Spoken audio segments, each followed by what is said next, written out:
Pernahkah kalian mendengar bahwa hubungan melalui jalan belakang itu dilarang keras dalam Islam? Tapi, kenapa sih larangan ini begitu tegas? Apakah cuma soal dosa, atau ada dampak lain yang lebih serius? Yuk, kita bahas tuntas berpedoman pada kitab Fathul Izar, biar kalian paham dan gak asal coba-coba. Assalamualaikum warahmatullahi wabarakatuh. Bismillah walhamdulillah. Wassalatu wassalamu ala Rasulullah, amma ba'du.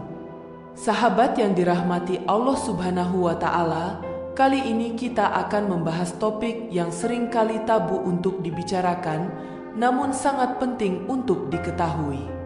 Topik ini adalah mengenai melakukan hubungan melalui jalan belakang, anal, dalam perspektif Islam, dengan berpedoman pada kitab Fathul Izar. Sebagai umat Islam, penting bagi kita untuk memahami adab dan aturan dalam hubungan suami istri. Perkara ini tidak hanya menyangkut soal hubungan fisik, tetapi juga terkait dengan moral, kesehatan, dan keberkahan rumah tangga. Dalam kitab Fathul Izar, dijelaskan secara jelas bahwa hubungan melalui jalan belakang adalah perbuatan yang dilarang dalam Islam. Larangan ini tidak hanya didasarkan pada hukum fikih, tetapi juga pada berbagai dalil dari Al-Quran dan hadis. Mengapa hubungan jalan belakang dilarang? Fathul Izar memberikan penjelasan rinci mengenai alasan di balik larangan ini. Ada beberapa poin penting yang perlu dipahami. 1. Bertentangan dengan fitrah manusia. Jalan belakang atau dubur tidak diciptakan untuk aktivitas seksual. Secara anatomi, bagian ini dirancang untuk fungsi ekskresi, bukan sebagai saluran reproduksi. Melakukan hubungan melalui jalan ini bertentangan dengan fitrah manusia dan dapat menyebabkan kerusakan fisik maupun psikis. 2. Najis dan tidak suci. Dalam Islam, kesucian dan kebersihan adalah prinsip utama dalam setiap aktivitas, termasuk hubungan suami istri. Dubur adalah tempat keluarnya kotoran yang secara syar'i dianggap najis. Melakukan hubungan melalui jalan ini berarti melibatkan sesuatu yang najis, yang bertentangan dengan nilai-nilai kesucian yang diajarkan dalam Islam. 3. Dalil Al-Quran. Dalam Quran Surat Al-Baqarah ayat 223, Allah Subhanahu wa Ta'ala berfirman, "Istri-istrimu adalah ladang bagimu, maka datangilah ladangmu bagaimana saja yang kamu kehendaki."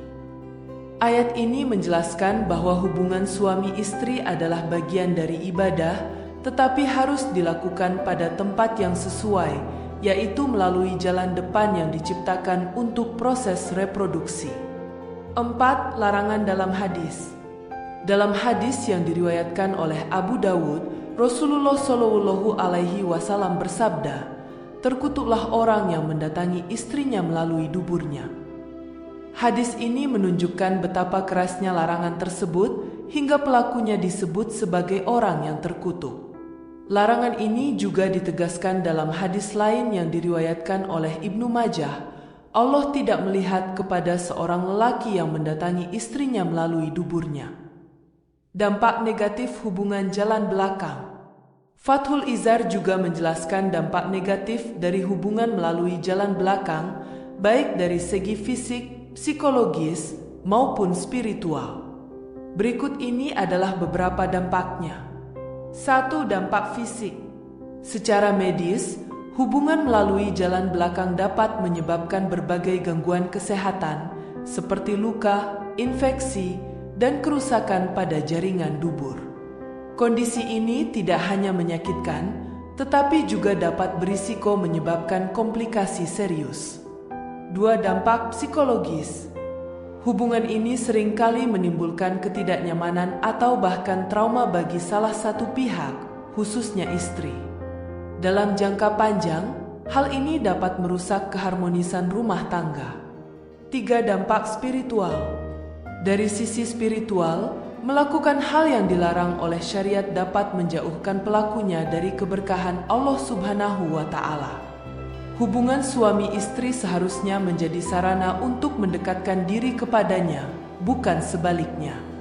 Hukum bagi pelaku, Kitab Fathul Izar dengan tegas menyebutkan bahwa hubungan melalui jalan belakang adalah dosa besar.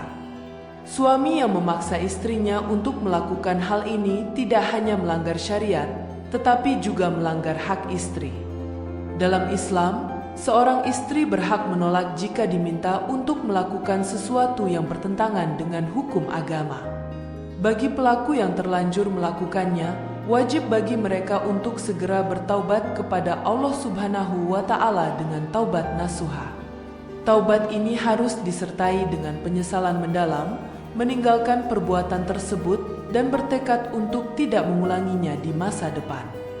Pentingnya edukasi dalam rumah tangga. Fathul Izar menekankan pentingnya edukasi dalam rumah tangga, terutama mengenai adab dan hukum dalam hubungan suami istri.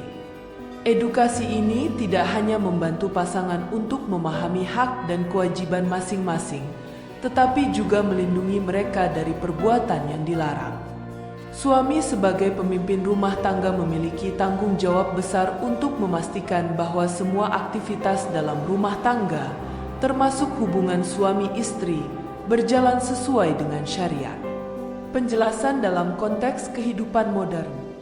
Dalam konteks kehidupan modern, larangan ini tetap relevan.